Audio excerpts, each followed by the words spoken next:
और वही वक्फ बिल पर अफवाह और भय फैलाकर बंगाल के मुर्शिदाबाद को जला दिया गया। बंगाल में अब सनातनी हिंदू पलायन कर रहे हैं। दंगे के मुर्शिदाबाद मॉड्यूल को देखने के बाद सवाल उठ रहा है कि दीदी राज में आखिर कब तक जलेगा बंगाल।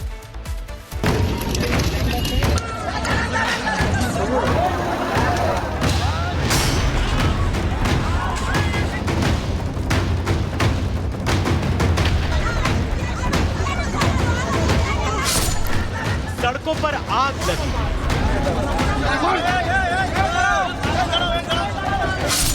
दुकानों में तोड़फोड़ की गई है, रास्ते सुनसान हैं, पब्लिक अफरा तफरी की शिकार है।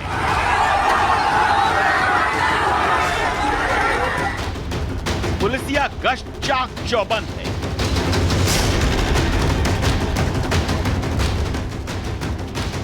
तस्वीरें किसी आपदा जैसी दिख रही हैं, लेकिन ये कोई प्राकृतिक आपदा नहीं बल्कि वक्फ के विरोध में रची गई सियासी आपदा है, जिसके निशाने पर है बंगाल, बंगाल की सुरक्षा, बंगाल की शांति और बंगाल की सनातनी जनता।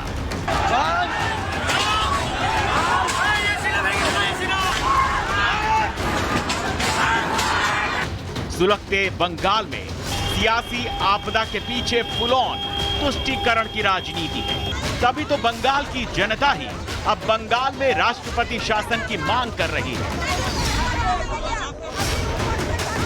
हम लोग राष्ट्रपति शासन चाहते हैं। यहाँ अराजकता चलता है, यहाँ गुंडागर्दी चलता है। हर शुक्र जब भी कोई जुलूस होता है, शुक्रवार नमाज के बाद इधर आतंक फैलाना जाता है। हिंदू लोग है, इसको मारो पीटो लूटो जो भी करो।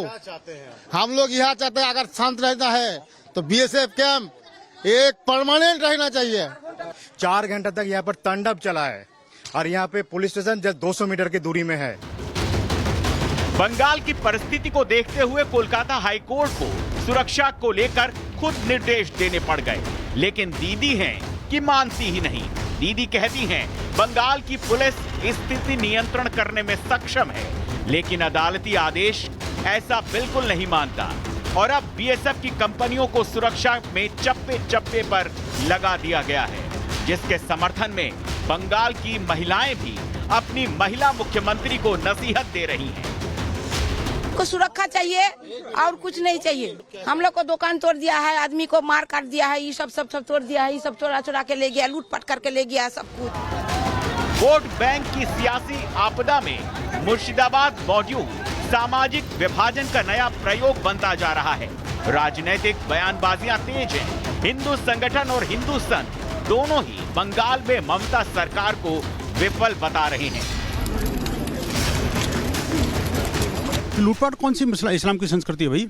वहाँ जाकर के हिंदुओं की दुकानों को, हिंदुओं के घरों को लूट रहे हैं, महिलाओं के साथ बदसलूकी कर रहे हैं। सारे इंडियन अलायंस के जो लोग हैं वो आखिरकार इनको भड़का के वर्गला करके अपनी राजनीतिक रोटियां तो सेक सकते हैं, इंक्लूडिंग वहाँ की राज्य सरकार।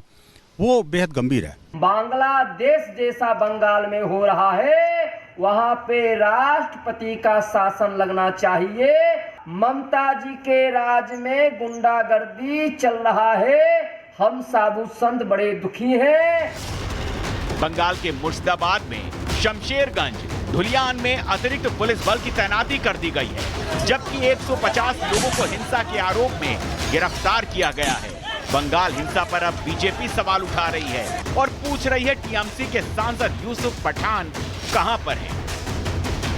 बंगाल जल रहा है, ये चाय पी रहे हैं। बंगाल जल रहा है, हिंदू मारे जा रहे हैं, काटे जा रहे हैं, और यूसुफ पठान चाय में आनंद ढूंढ रहे हैं।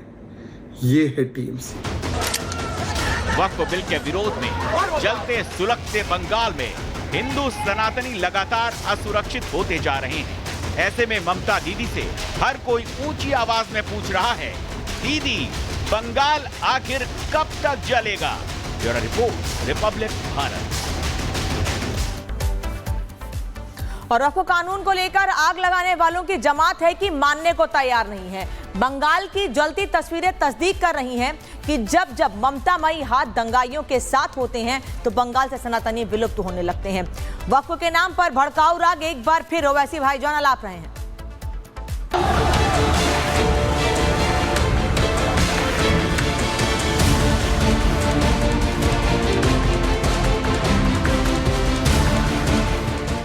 शहर शहर वक्फ कानून के खिलाफ भड़काऊ राग अलापा जा रहा है। माहौल खराब करने वाले रागदारी धमकी, हिंसा, हत्या और पलायन तक उतर आए हैं। विभाजनकारी तकरीरें अब चुनौती और चेतावनी में तब्दील हो गई हैं। All India Muslim personal law board और भड़काऊ भाईजान के विरोध की चेतावनी माहौल खराब करने वाली आग को हवा देकर भड़का रही है। वो वैसी कानून को काला बता रहे हैं और बकरीद की तारीख तक विरोध करने का ऐलान कर रहे हैं। वक्फ अमेंडमेंट बिल 2025 के खिलाफ एक प्रोटेस्ट मीटिंग, पब्लिक मीटिंग रखी जा रही है और जिसकी सदारत all India Muslim personal law board के सदर मौलाना खालिद सैफुल्लाह रहमानी साहब करेंगे। वक्फ अमेंडमेंट बिल जो नरेंद्र मोदी ने लाया वो अनकॉन्स्टिट्यूशनल। वक्फ कानून बिल पर विरोध की चेतावनी ओवैसी ने दी तो वक्फ के नाम पर नफरत फैलाने वालों को चुनौती योगी आदित्यनाथ ने दी। जिस देश में वक्फ के नाम पर लाखों एकड़ लैंड कब्जे की गई है और उनके पास कोई कागज नहीं, कोई राजस्व रिकॉर्ड नहीं, और राजस्व रिकॉर्ड नहीं तो सभी को वापस लेने की कार्रवाई जब इस संशोधन विधेयक संसद में पारित हुआ है और अब इस पर कार्रवाई हो रही है तो इसके लिए हिंसा भड़काई जा रही है। वक्फ के नाम पर भी मौलानाओं की जमात दो खाड़ में बढ़ती नजर आती है। इसीलिए वो जो असली ईमान रखते हैं वो कह रहे हैं कि वक्फ के नाम पर हो हल्ला, चिल्लम चिल्ली, शोर शराबा वो कर रहे हैं जिनका वक्फ की जमीनों पर अवैध कब्जा है। अब जब पैसे हाथ से रेत की तरह फिसल रहा है तो दर्द पेट में हो रहा है और जुबान अनाप शनाप बोल रही है। क्योंकि यह वक्फ अमेंडमेंट का मामला चल रहा है, इसको लेकर मुसलमानों को, मुसलमान बच्चों को भड़काया जा रहा है और ये कहकर भड़काया जा रहा है कि तुम्हारी मस्जिदें छिन जाएंगी, तुम्हारे मदरसे छिन जाएंगे, तुम्हारा वोट राइट छिन जाएगा, तुम्हें कोई मुसलमान कहने के लिए नहीं बचेगा, ये देश हिंदू राष्ट्र बन जाएगा। तो उससे क्या है कि मुसलमान नौजवान जो है वो कहीं ना कहीं डरा हुआ, सहमा हुआ और सड़कों पर आकर इस तरह की बातें कर रहा है।